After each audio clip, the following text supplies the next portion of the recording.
Newbie Muso Show. Hey dog, got questions about bass, drums, guitar, or keyboards? Then the Newbie Muso Show is just for you, so stay tuned for this episode. Here's a quick pic of my back room with all the equipment that I need to record the Newbie Muso Show. Hope you enjoy the series, folks. Bye. Hello and welcome to episode 2 of the Newbie Music Show. I hope you enjoyed that little sneak peek of my little room here. All the gear that I need to make my music videos. Now today in the show we're going to be talking about drums. Hello folks, talking drums. Now the problem is there's a hell of a lot of drums out there. Just look at these choices.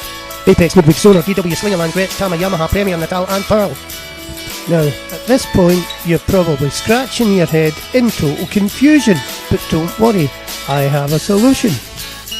Okay, we know there are loads of kits out there, but they can be quite pricey. So what do? Well, if you're a newbie, help is at hand. Because you can find out from your local newspapers if anybody's throwing away drum kits. It does happen all the time, you know. People want rid of them. They just don't want them in the house. Maybe somebody's moved off and they just want rid of that stuff.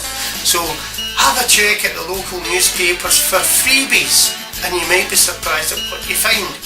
The other alternatives are things like classified ads, Craigslist, things like that. Even eBay. However, I will say this much, sometimes eBay can be quite expensive.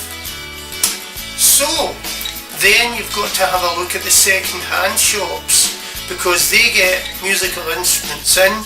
You could have a look at the pawn shops, they get musical instruments in. And I would suggest to you that before you hit the music store, check out all these avenues first and check the prices out. Just don't dive in and go, I want it. Take your time and check all these things out first. Take a book with you and a pen and check out the prices, and then you'll know once you've looked at who's selling what kind of kit for what, the kind of prices that you want to go for. That's your step 1. Newbie Muso Show, Part 2, Talking Drums.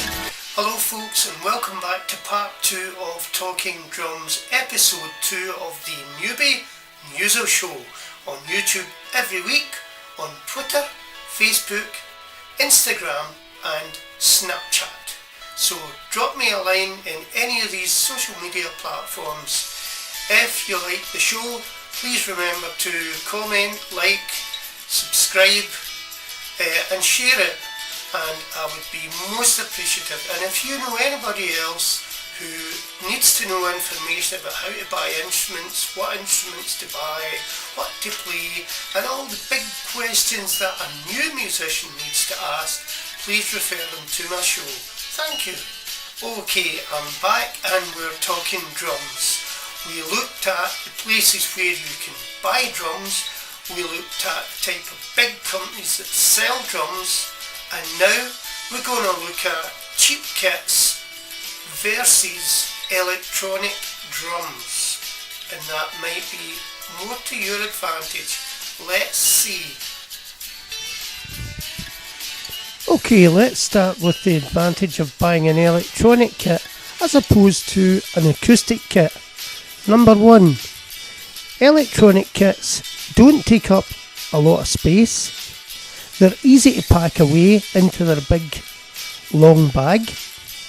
The only drawback is they are electronic and you need to amplify them. However, you could maybe pick up a cheap 20 or 30 watt amp and it could be rigged through a PA or just played on its own. That's the good thing about these kits. 2 companies generally dominate the market for electronic kits at the moment. One is Alesis and the other one is Roland. The good thing about electronic kits is once you've bought your initial kit and your amplifier, or maybe you're putting it through your friend's PA, but once you've bought that initial kit, you don't need to buy anything else to start with. A lot of drummers like to upgrade and bring in acoustic cymbals, but I don't see the point of that. For me, either play an acoustic kit or play an electronic kit. Don't start introducing live cymbals into an electronic kit. I think it's daft. However, here's my last point about electronic kits. Shop about online, have a look at your local music stores, check out all the other places I told you for the best prices, and then go for it. They can come in British prices between anything from maybe say 230 quid, 250 quid. I mean, really, that's not a lot of money. You're maybe talking about what? I don't know, $280 or something like that. I mean, it's not a lot of money for a starter kit. And I would say to you, get your hands on one. And after you've bought that, you don't need to bother about buying cymbals and cases and all the other accessories.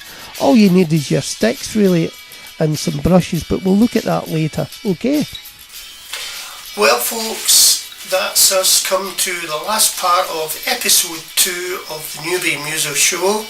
I'll hope to see you in episode 3, which will be getting made sometime in the next week, and should be uploaded by the middle towards the end of the week. Okay?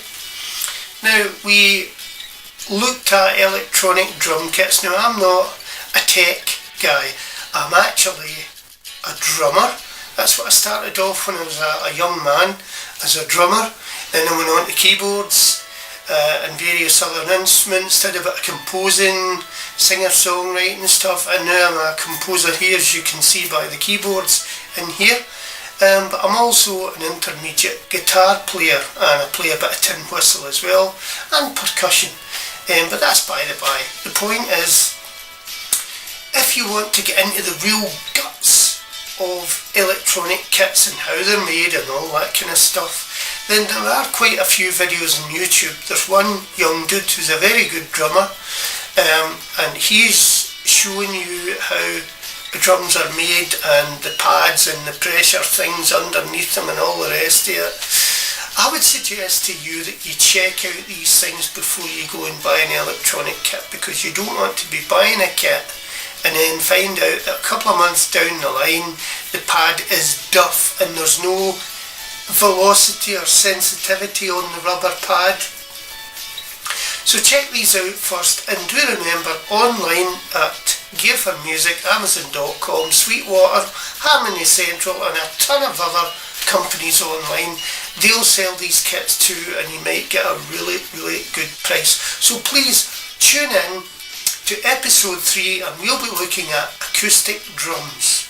And at the end here there'll be a list of credits, and if you ever want to read my music blogs, because I have 20 music blogs at the moment and counting, go to www.medium.com, type in Jamie Gallagher with a CH, not a GH, Gallagher, Gallacher, Jamie Gallagher, and you'll find my music blogs. Okay, there's also an audio option. If you don't want to read all that, you can just pop the audio on and you can hear the blogs in audio.